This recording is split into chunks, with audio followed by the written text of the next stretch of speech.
wabarakatuh. Halo semuanya, sebelumnya perkenalkan kami dari kelompok 1 akan mempresentasikan hasil diskusi kami tentang pelanggaran HAM dengan kasus pembunuhan Munir. Sebelumnya perkenalkan, saya Nabila Ida Zakia, absen 13. Saya Mita Ananda Ayu Agustina, absen 9. Saya Syafan Hondaryanto, absen 38. Saya Ana Fauzia Olivia, absen 4. Saya Mona Cahyawati, absen 11. Baik. Yang pertama, saya akan menjelaskan tentang pembunuhan Munir.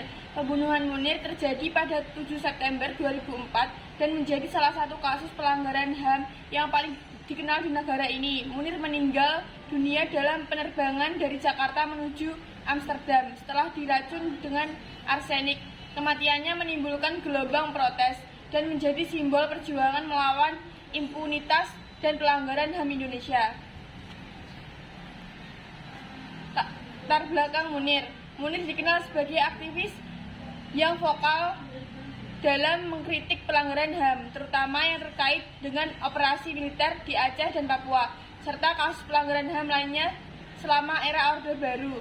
Beliau mendirikan lembaga pemantau HAM yang memainkan peran penting dalam mengungkap berbagai kasus pelanggaran HAM. Penyidikan dan peradilan. Kasus ini menarik perhatian publik karena banyaknya dugaan keterlibatan aparat negara dalam pembunuhan Munir.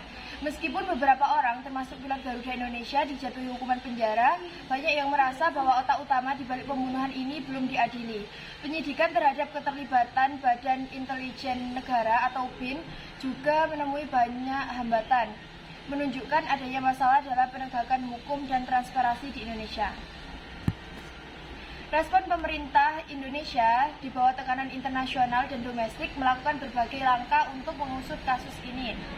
Presiden Susilo Bambang Yudhoyono saat itu membentuk tim pencari fakta atau TPF untuk menyelidiki pembunuhan Munir. Meskipun TPF menemukan bukti yang signifikan, hasil investigasi ini tidak sepenuhnya diungkap ke publik, menimbulkan kecurigaan bahwa ada upaya untuk menutup-nutupi kasus ini.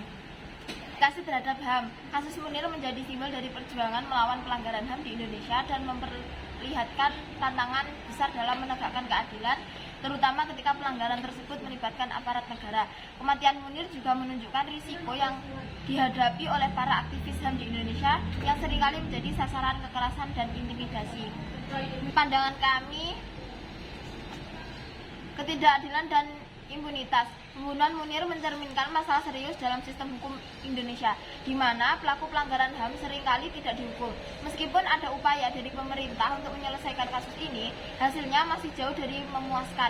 Ini menunjukkan adanya impunitas yang merajalela, terutama ketika pelanggaran tersebut melibatkan pihak-pihak berkuasa.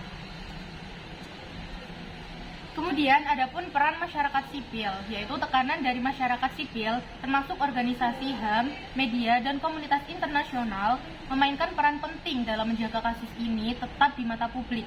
Tanpa tekanan ini, kemungkinan besar kasus Munir akan tenggelam seperti banyak kasus pelanggaran HAM lainnya. Ini menunjukkan pentingnya peran masyarakat sipil dalam menegakkan keadilan.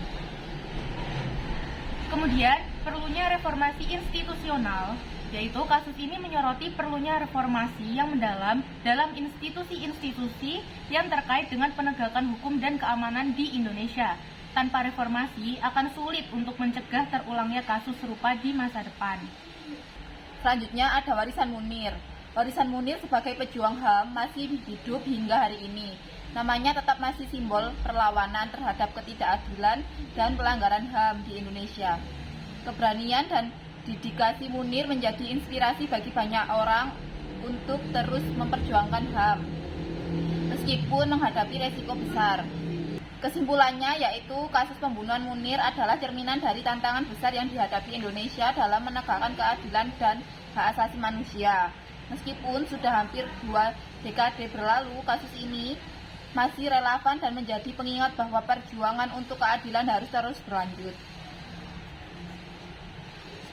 Baik, sekian presentasi dari kelompok kami. Mohon maaf jika ada kesalahan dan terima kasih atas perhatiannya. Wassalamualaikum warahmatullahi wabarakatuh.